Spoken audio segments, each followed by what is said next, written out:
7 years ago, our fathers brought forth on this continent a new nation, conceived in liberty, and dedicated to the proposition that all men are created equal.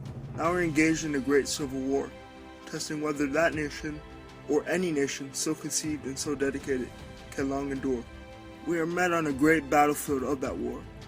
We have come to dedicate a portion of that field as a final resting place for those who gave their lives, that that nation might live.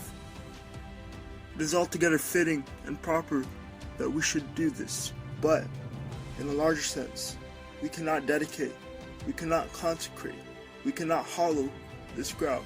The brave men, living and dead, who struggled here have consecrated it.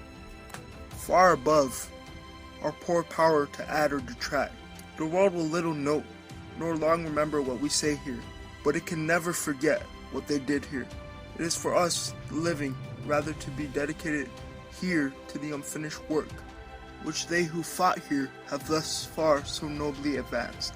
It is rather for us to be here dedicated to the great task remaining before us, that from these honored dead we take increased devotion to that cause for which they gave the last full measure of devotion, that we here highly resolve that these dead shall not have died in vain, that this nation, under God, shall have a new birth of freedom, and that government of the people, by the people, for the people, shall not perish from the earth. Sup, I'm Abe.